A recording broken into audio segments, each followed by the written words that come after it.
Melts from Pizza Hut. Cheesy, crispy, and loaded with toppings for just $6.99. Enough for two, price for one. New Pizza Hut Melts, only at Pizza Hut. Lakers basketball is a final. 877-710 ESPN. It's the Pizza Hut Lakers Postgame show. Tipping off now. Here's Alan Sliwa. All right, Lakers lose a tough one in overtime to the Philadelphia 76ers. Outscored in OT 13-2, 133-122 the final score. Lakers, after winning 8 of 10 games, have now lost 3 games in a row. They're 10-15 on the season. Philly's back above 500. They're at 13-12. This is such a weird half hour, 40 minutes, whatever that was, in a game that I thought I was preparing to do a post-game show. Kind of complain about the way the Lakers played tonight, and I was going to specifically talk about Anthony Davis. You just can't put yourself in foul trouble like that early. He had 3 fouls in the first quarter, and these were fouls that can be avoided. Let's put it that way. I thought kind of setting that tone really hurt the Lakers. And then they come back. By the time you get to halftime, it's only a 2-point game. Austin Reaves is playing great. LeBron. Russ has a nice stat line in the first 12 minutes. I'm sorry, the first 24 minutes. Third quarter comes. Lakers get outscored by 8. They're giving up a ton of buckets to DeAnthony Melton, and he's taken what most of them look like wide-open threes, and the Lakers really aren't making much adjustments. He took 12 threes. He hit 8 of them. And he had 33 points for the Sixers. Then we get into the fourth quarter. The game looks like it's pretty much done. Lakers are down 10 with a couple minutes left to go. And I cannot explain to you what the Philadelphia 76ers are doing, but they are turning the ball over left and right. They're missing shots, missing free throws. And lo and behold, the Lakers actually have a chance to not tie the game, to win the game. Anthony Davis gets fouled.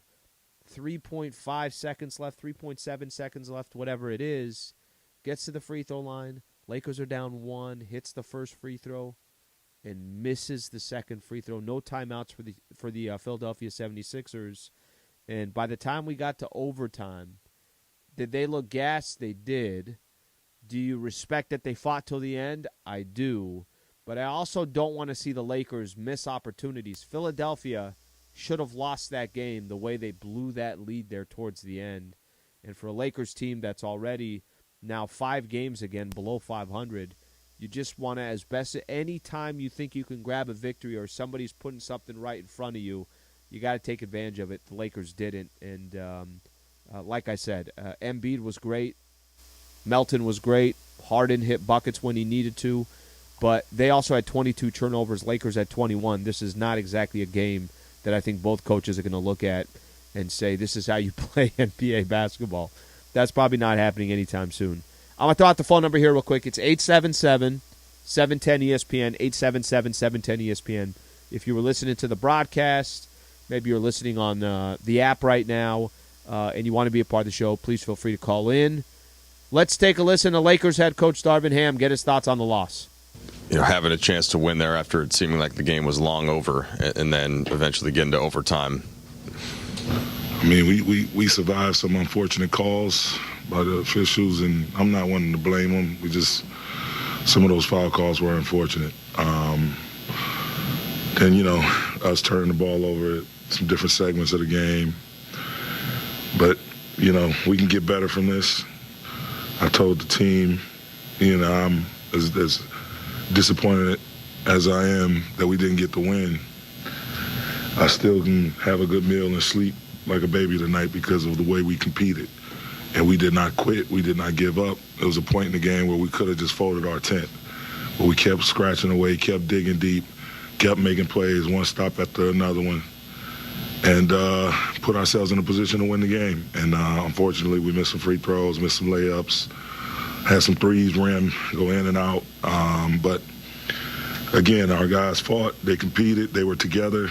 And I'm not upset or distraught, just disappointed because, again, we fought our way back into it, had a chance right there to win it, couldn't quite seal the deal.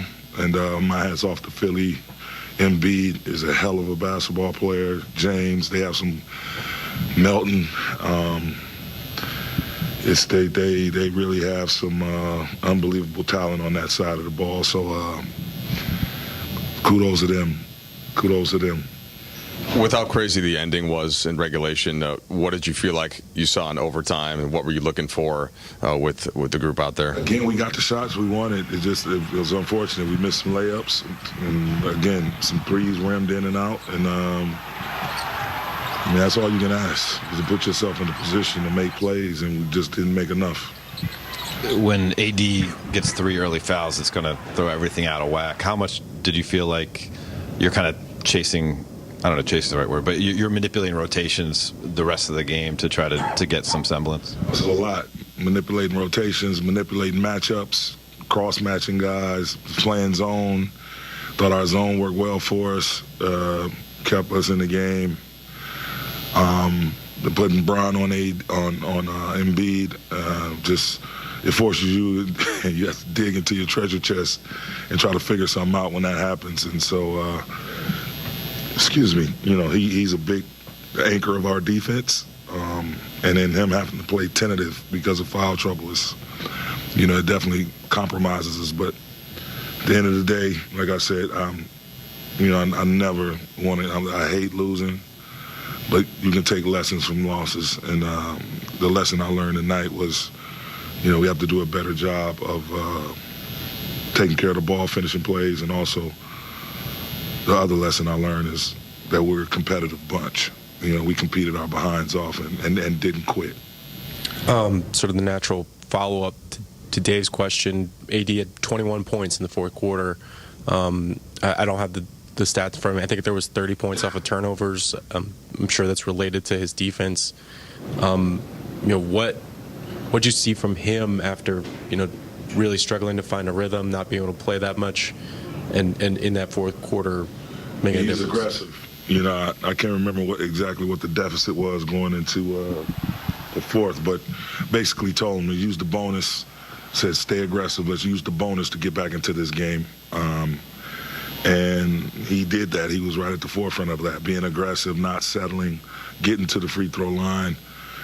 Just him being more aggressive and more in a rhythm without having to be yanked in and out due to the foul trouble he had earlier in the game.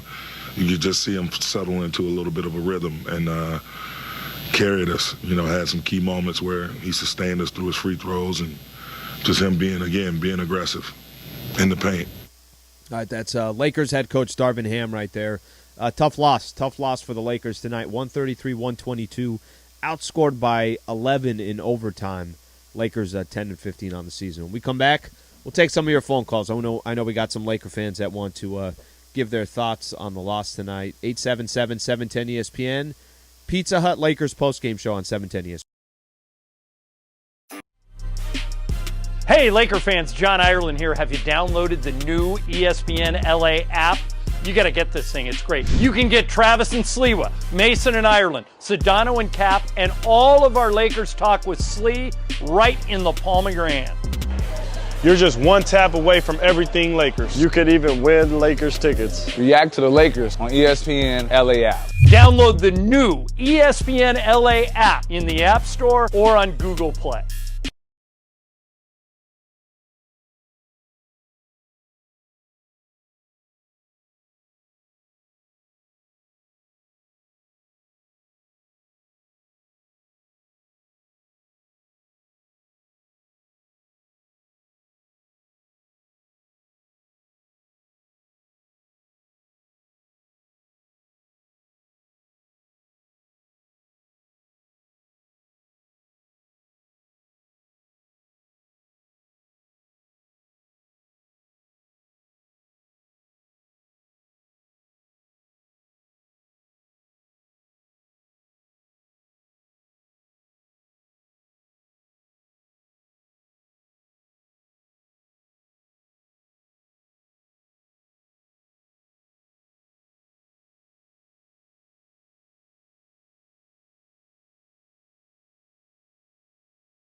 Postgame Show. Highlights from tonight's Lakers game and your reaction on the Lakers line. Presented by Pizza Hut. Try the new Detroit style from Pizza Hut. No one out-pizzas the Hut. Hi, this is Anthony Davis of your Los Angeles Lakers. Hi, it's LeBron. The Lakers play here.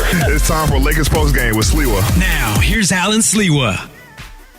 Need a break from the everyday? Well, fans, it might be your lucky day because tonight, Fantasy Springs Resort Casino is giving away a 2-night stay plus dinner and golf or bowling for two. Make any day your lucky day. Book now at FantasySpringsResort.com. Lakers lose to the Philadelphia 76ers. 133-122 the final score.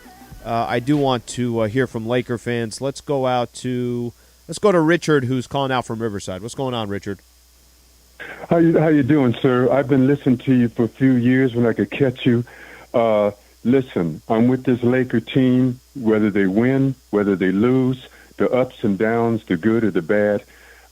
This is not a criticism, and I realize today's NBA game is predicated on the three-point shot. You've got to have shooters out there. Teams will have a tendency to go small. But in a situation like this, not only with Embiid, they had a relatively Tobias Harris, where he's a small forward. My point, teams that have a big front line, you see it from a Boston, you see it from Denver. Golden State utilizes their big forwards in certain situations. It might be an unpopular move. I hope nobody laughs at me on your show. It's okay. What do you got? Tell what it is. Yep. I would start Russell Westbrook along with Austin Reaves. Okay, and I know our front line bigs have been beset by injuries. I'm gonna jump in. It's not crazy. It's not, and I appreciate you calling in. That's not crazy to say. I mean, Austin Reaves has been incredibly productive for the Lakers. He was great again tonight. I can't find anything to complain about with Austin Reaves. But I think strategically there's a reason why they bring him off the bench. Don't worry about the starters either, because I think after LeBron James and Anthony Davis, the only guys that are going to close out games are the guys who are actually contributing in some kind of way. Russ, I think, has that one's been proven. Hey, he's better off the bench than being a starter. So I don't agree with that portion of it, but I'm more kind of paying attention to what we just saw today. And I think if you were trying to make the case that somebody deserves more minutes than less, I'm open to listening to that one. Let's go to Nate in Covina. What's going on, Nate? How you doing? Great show.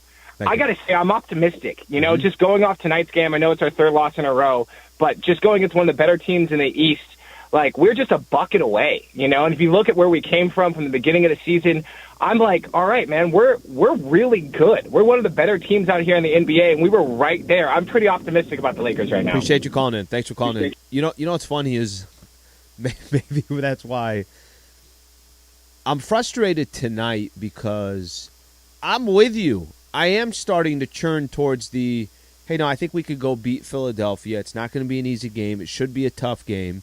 But I think we can beat them. I wasn't telling myself that 3 weeks ago. To be honest with you, I probably wasn't telling myself that before they beat the Bucks a week ago in Milwaukee. That game, I think, gave you a little bit of, okay, maybe they can go on the road and beat some tough teams. So we start creating expectations for ourselves, and we want our team to live up to those expectations. So that's where some of the frustration comes from. I'm not arguing that they didn't fight tonight. They did. I thought they had some opportunities to win. Again, I was frustrated with Anthony Davis in that first half. You cannot take yourself out of the game with 3 fouls. I heard Darvin Ham say that some of those were questionable fouls, but he only played 14 minutes in the first half when Embiid's on the other side. This isn't one of those games where, hey, if AD's not in there, they don't have a big that can dominate. They have arguably the best big in the league that can dominate. Mike in Las Vegas. What's going on, Mike? Hey, Alan. Watched the game tonight, and you got to give the Lakers a lot of credit for their comeback. That one, Chick would have put that in the refrigerator, and he would have had to walk all the way home from Philadelphia. So they played hard till the end. I think that the referees are not giving Lakers calls that they really should, especially when Westbrook got hammered in overtime. Now, granted, the game was over already, but and also when Westbrook was trying to give the ball back and was given a delay of game, I just think that the Lakers aren't being given just and Mike, you might be right. Stay on the line here for a quick second, but I appreciate you calling in. Thank you for calling. So I don't like being we're just not getting enough calls, because I think it happens both ways. I think there's some nights where there's some calls that go your way, and I think there's some other nights where calls don't go your way. Is it going to even itself out perfectly 50-50? Probably not. But I'm under the belief that what you can control is what you can control. And if a scenario presents itself where a referee makes a bad call, the hope is that down the road that's just going to get evened out. So that's how I usually look at this. Austin Reaves, by the way, 25 tonight, 9 of 15 from the field, hit 4 threes as well. Here's Austin Reaves on the Lakers' loss. The emotions of that final stretch where you get to the line, make the first, you miss the second, but then it leads to AD having a chance to win the game, and that doesn't go in. What was that whole sequence like? I never want to miss a free throw. It was the third free throw I missed. I made the first, second. I don't know anybody that'll make 2 and then miss 1. You always got to make that one, especially under those circumstances. But we had an opportunity right after that. AD went to the line, made first, missed second. I think everybody on the team, the coaching staff would, if we could script it, and have that opportunity with, being down. I think it was 13 with like a minute 57, minute 52 left. You would throw both of us at the line again in a heartbeat. But it sucks to miss. I'm sure my mom will be frustrated at me for missing a free throw. And then you get to the overtime, and a couple layups don't fall early. Did you feel like there was any carryover from the regulation, or what went wrong in OT? With one tip, right? Yeah. And then we had a really good play call right out of the gate, and got a really good look what we wanted. And unfortunately, Brian's layup literally was 9/10 of the way in and bobbled out somehow, which at the time is frustrating, but you don't really think about it that much. Russ come down, had a good look, elbow jumper, basically same thing. And then after that, I felt like it was just a little deflating, just not seeing those two going in with the look that we got. And then I believe they got a bucket on their first possession. Put them to the free throw line. I fouled on the offensive rebound crash. They went up 7 real quick. Then after that, it was just kind of scrambling. Austin, Darvin said that he'll be able to have a good meal tonight and sleep well, knowing that you all competed as a team and played together. What's that feeling like, the extended comeback and being in that high pressure situation and relying on one another? Like, obviously the result isn't what you want, but does it feel good to be going through something like that with a team? It's never nice to lose, obviously. Everybody knows that. But like Coach said, with the way we locked in, with 2 minutes, 3 minutes, 4 minutes left, whatever, the way we locked in and competed and executed and defended mostly is how we need to approach, basically, every second of the game. Obviously, you can't really, we were scrambling the last 3 minutes. I don't know if that's sustainable,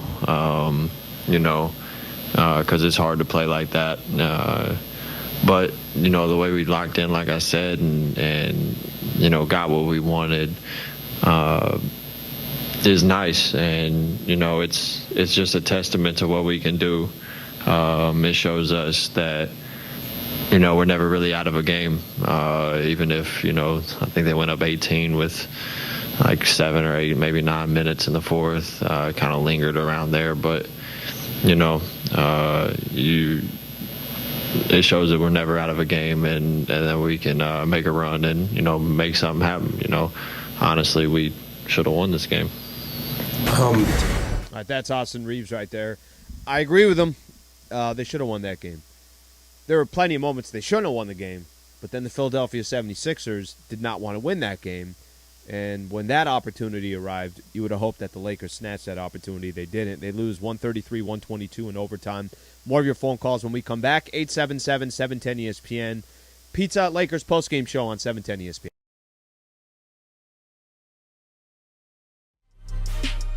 Hey, Laker fans, John Ireland here. Have you downloaded the new ESPNLA app? You got to get this thing. It's great. You can get Travis and Sliwa, Mason and Ireland, Sedano and Cap, and all of our Lakers talk with Slee right in the palm of your hand.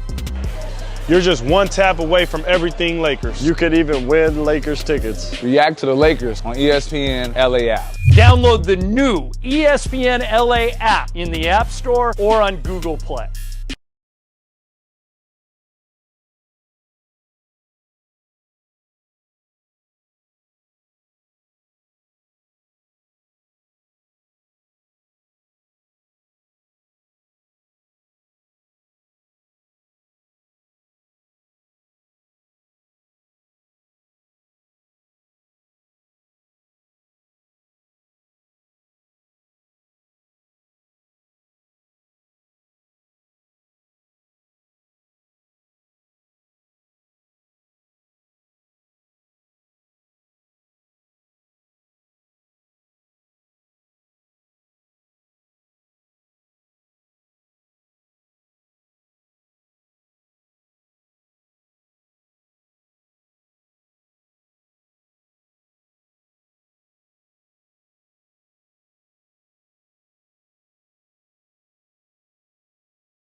You're listening to the Pizza Hut Lakers postgame show. Highlights from tonight's Lakers game and your reaction on the Lakers line.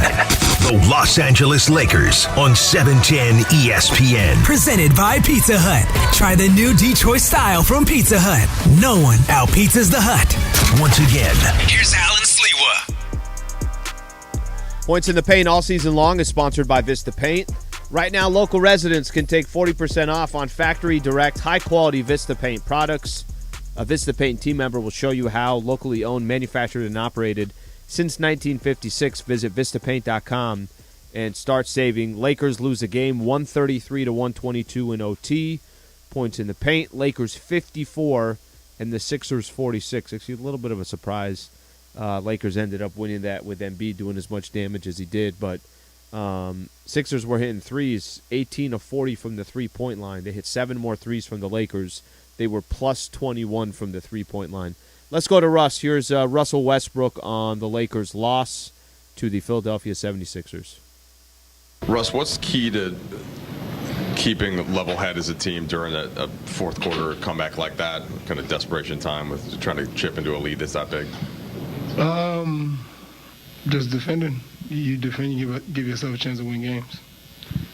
Was there anything in the overtime, like from an emotional swing standpoint, of being that close with Austin's and then AD's free throws coming out, or if not, what did you think the difference in overtime was? Missed shots, and they made some. It's simple as that. Russell, you guys are a group of pros, and so many you've won at such a high clip at the highest level. So wins and losses are the thing that rule the day. But what does something like this do for a group in terms of its growth together to be a part of a night like tonight? It shows the resiliency of the group. Shows that when we collectively put our mind to do the right thing and play the right way, we give ourselves a chance to win games. And, you've seen a little bit of that tonight. Russell, Darvin spoke about how proud he was of you guys and how you can sleep well tonight and eat well tonight after you guys competed the way you did. As a player, do you feel the same way, that we competed hard, we lost, we want to win, but that shows something about this team? Definitely me. I mean, speaking for myself, I think just the moment you lay it all on the line, you can live with the results, and I know that I can, and I know the rest of the guys can. You lay it on the line, and then whatever happens after that happens. You move on. You be grateful and thankful to go out and compete and get ready for the next one. All right, that's Russell Westbrook right there. I do want to take a few more calls on this Lakers loss. Let's go to Daryl in Alameda. What's going on, Daryl? Hey, Alan. Man, tough loss, but I don't understand why you guys give LeBron such a pass. He played a horrible game. Defensively, he was a sieve, and he wasn't closing out on the three on his side. He was turning the ball over like crazy. He was chucking up shots, bad passes. I mean, I honestly don't know why Ham put him back in the game. Let me help you out. And nobody gets a free pass, and you shouldn't get a free pass, so I appreciate you calling into the show. I was going to read something from StatMuse that talked about Anthony Davis basically leading in every category for the Lakers. That's points, rebounds, blocks, steals. There was just a number of categories that he's leading in. I have said this before, and I said this specifically after the Lakers lost to the Pacers. There should not be games where Bron is taking more shots than Anthony Davis. There just shouldn't. That's not how it should work moving forward. And sometimes that's going to be Anthony Davis's fault. Sometimes that's going to be Bron's fault. That's going to sometimes be Coach Darvin Ham's fault. I don't know where you guys want to point the finger to, but Bron took 22 shots. AD took 13. Bron should not be taking 9 more shots than Anthony Davis. AD should be taking 9 more shots than Bron. There are nights that LeBron's going to look great. There's going to be nights where he's 5 of 10 from the three-point line. And then there's going to be nights like tonight, he's 1 of 8 from the three-point line. AD hit 13 of 14 free throws. He touched the ball twice in overtime. Not saying he shot the ball twice in overtime. He literally touched the ball twice in overtime. And I use those as examples. Look, AD could have iced the game, so AD hit 13 of 14 free throws. The one free throw he missed was with the game on the line. So, I also don't want to make an excuse for Anthony Davis. Hit that free throw, Lakers win this game. You cash in on all those mistakes that Philadelphia made. But if you're asking me the question about specifically LeBron James, I think this is what you're going to get from LeBron moving forward. One night he's going to shoot well. The other night he's probably not going to shoot well. What I'd like to see happen in situations like that is Bron recognizes, hey, this is not my night tonight. What I'd like to see Anthony Davis recognize is, hey, Bron's not shooting well tonight. I got to make sure that I take over the game. The problem, I think, in this game was AD put himself in foul trouble right out the gate. Lakers were in foul trouble. AD had 3 fouls in the first quarter. I don't remember a time a key player, I just can't remember off the top of my head, had 3 fouls in the first quarter. AD did. So I think part of the reason why Bron was also maybe up shots was as high as they were, he played 7 more minutes than Anthony Davis. AD only played 14 minutes in the first half. So I don't disagree with your point on the why is Bron taking more shots than AD. I agree with that. And I have spent time emphasizing that because I do think that's important. AD's supposed to be he's supposed to be the best player on this team. And like I said, there's going to be days where I blame it on AD or I blame it on Bron or I blame it on Coach. In this game tonight, this was kind of wacky. It felt like the Lakers shouldn't be in the game. I was just upset the way the game was played out. I was like, man, I really was expecting a good Friday night game. And then out of nowhere, we got a good Friday night game and a chance to win it, and the Lakers obviously were not able to cash it in. All right, let's take another caller here. Let's go all the way out to Virginia. Justin, thanks for calling all the way out in Virginia. What's going on? Hey, what's going on, Alan, man? How you doing, bro? Good, man. Thank you. Appreciate you calling in. Hey, listen, man. First, I got to start with First of all, let me start with Austin Reaves. Who doesn't love Austin Reaves? If you don't like Austin Reaves, he's done something personal to you. He's absolute. When you play, love Austin Reaves. So super clutch with the defense, super clutch.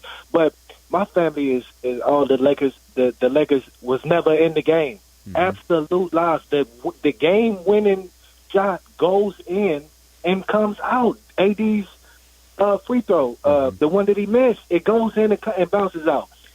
Nothing you can do about that. The effort at the end. And another thing I agree with LeBron taking too many shots. I cannot wait till he gets this record so he can go back to playing his natural game and start letting the game come to him. He's super aggressive with the shots. He's got 12 shots and 12 points at the half. It's just like, bro, stop it. Well, he's not going to stop until here's the thing. This record. I understand it's Kareem's record. But, I appreciate you calling in. Let me jump in here real quick, okay? I got a couple more calls I want to take, and then we got some more interviews that we want to play. But thank you for calling in all the way out from Virginia. The way you kind of described the Austin Reaves portion of it, I agree with you. Give the man more playing time. I think he's going to give you more results. The way you were talking about Bron, and I'll hit on this too, they ran a play for Bron, first play in overtime, and it was a really nice drawn-up play, and Bron missed the shot.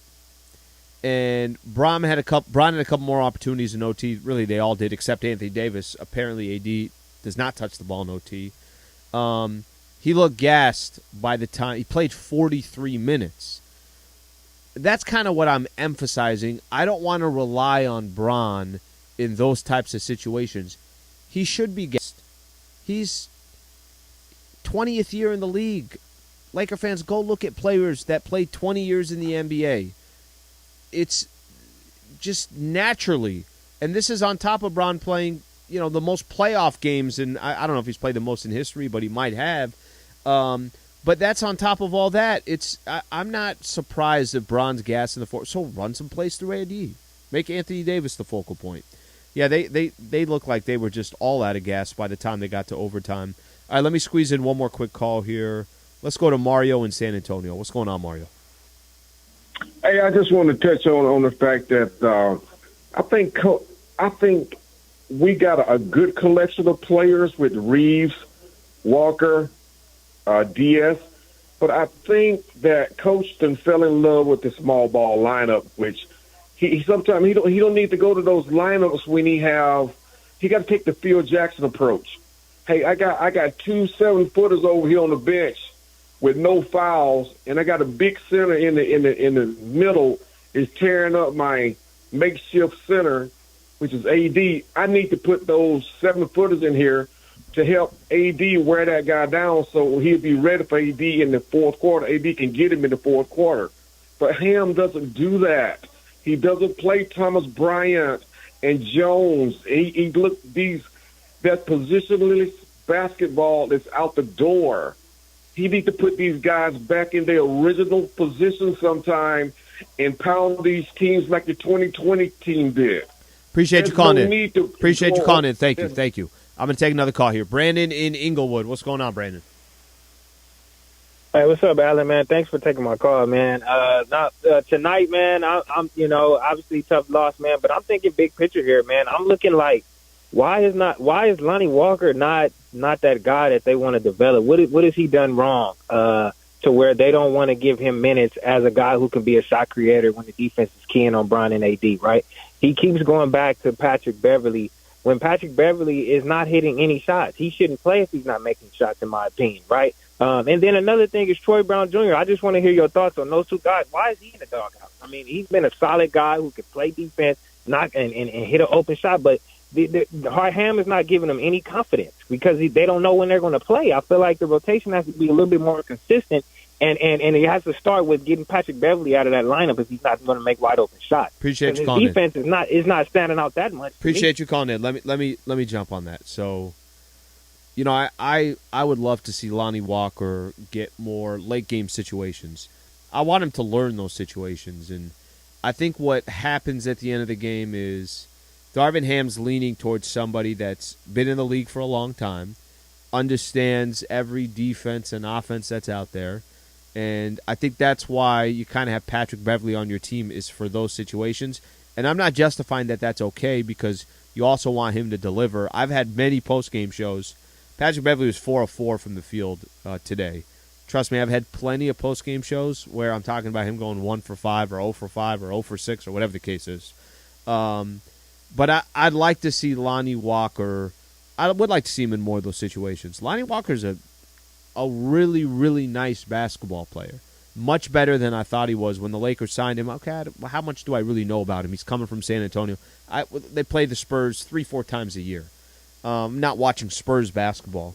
He's a nice player. He's athletic. I think the defensive side of it is where maybe he's just not as confident at the end of games that he's going to get what he needs from Lonnie on the defensive side.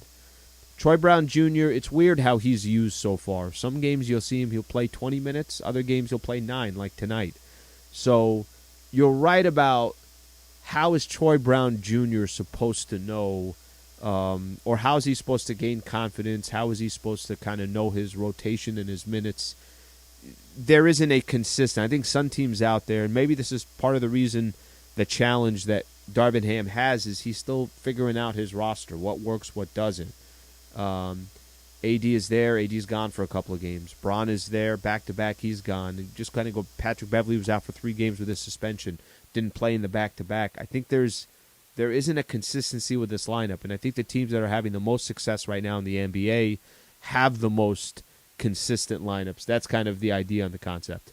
Okay, when we come back, we'll get a chance to hear from Anthony Davis and LeBron James. They'll be talking together. Stay right here. Appreciate you guys being a part of the show. Pizza Hut Lakers postgame show on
by Pizza Hut.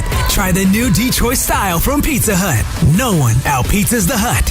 Once again, here's Alan Sliwa. 133-122. Lakers lose to the Philadelphia 76ers in OT. Lakers 10-15. They're 2-3 on the road trip. They got one more game left before they come back to Crypto. Game coming up on Sunday against the Pistons. That game is a 1:30 pregame, 3 p.m. tip-off on Sunday afternoon. Let's take a listen here. LeBron James, Anthony Davis, both talking together in their presser. Right, down 9 with whatever it was, 29 seconds left. And usually when you make the first, it seems like the second one's easier. How do you kind of mentally and emotionally deal with that and your frustrations with it? It hurts for sure. Especially, like you said, when you make the first one. I watched the tape trying to see like what I did wrong. I mean, obviously I left it short, but I mean the routine was the exact same, follow through, everything. So you know, the guys thinking, I'm thinking, oh, they foul AD is they trick this one off and you know go up, make the first. I mean, even with AR, you know, too. But for me, that one's tough. You know, to put a lot of pressure on myself to make free throws, and then especially in that type of situation. And I don't know, I'm still kind of shocked that I missed it.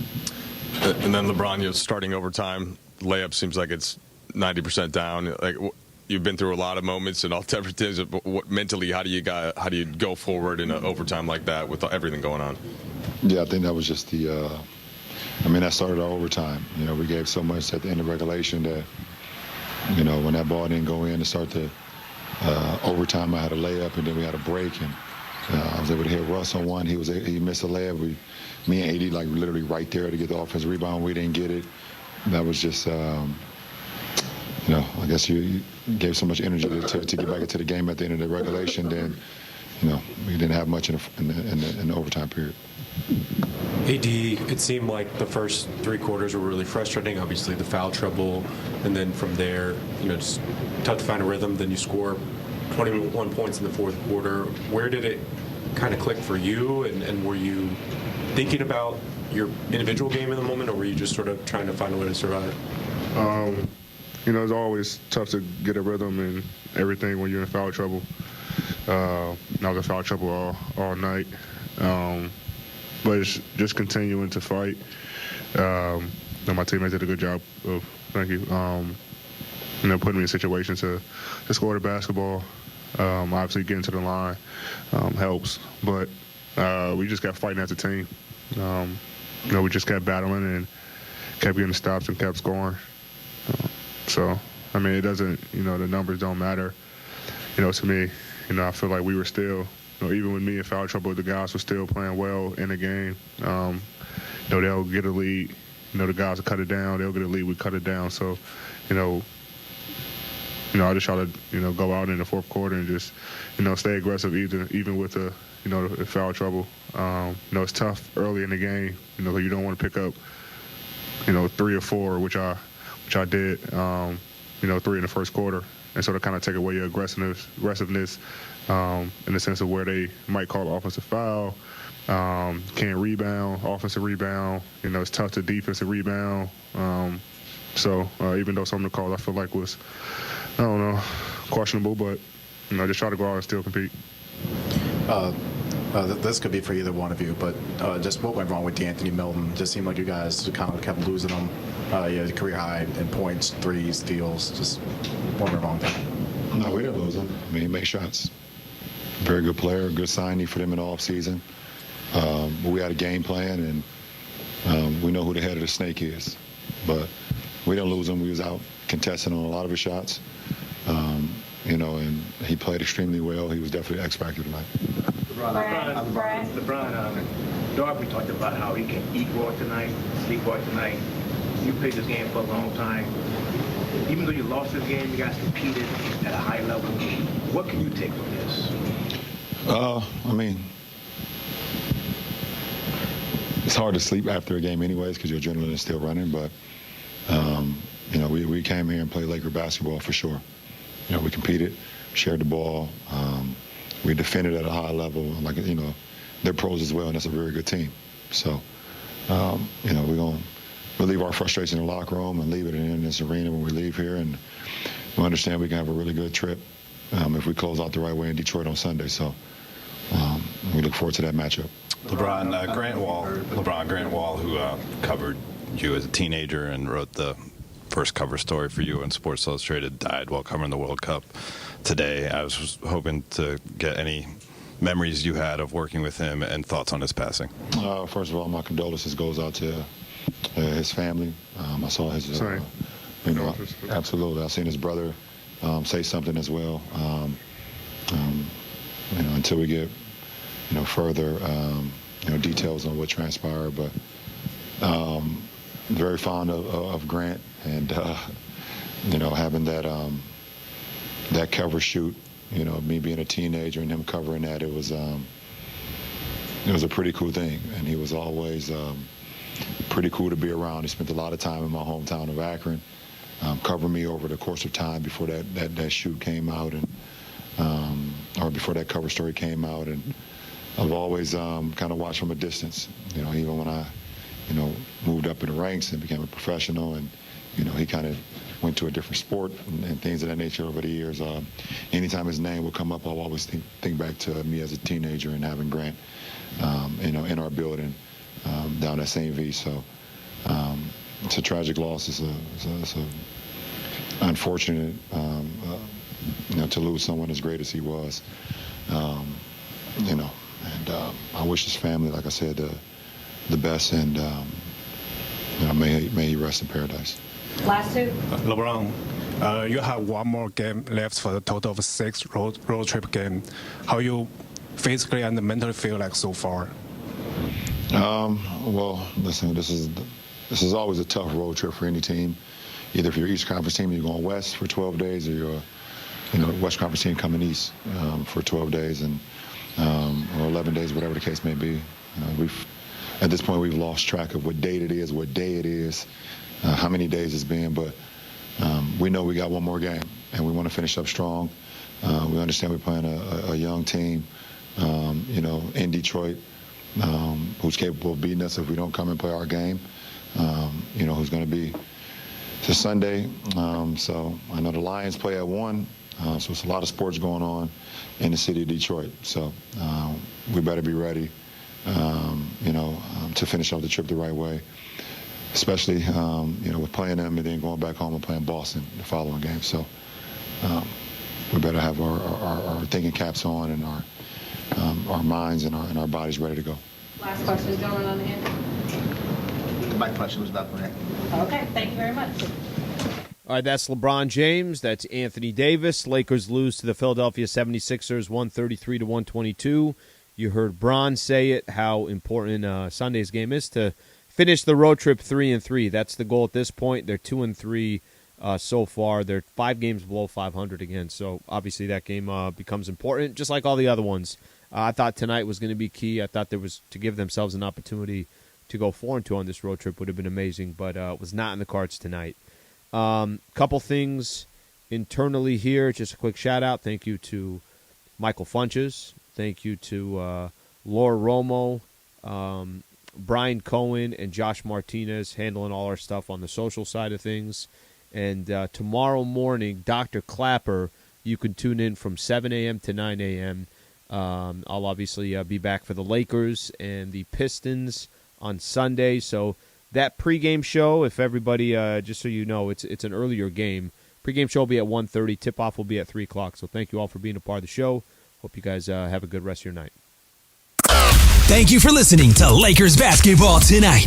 Game 25 of the season is in the books. Lakers Basketball on ESPNLA is sponsored by Subaru of Glendale, the #1 volume Subaru dealer in California.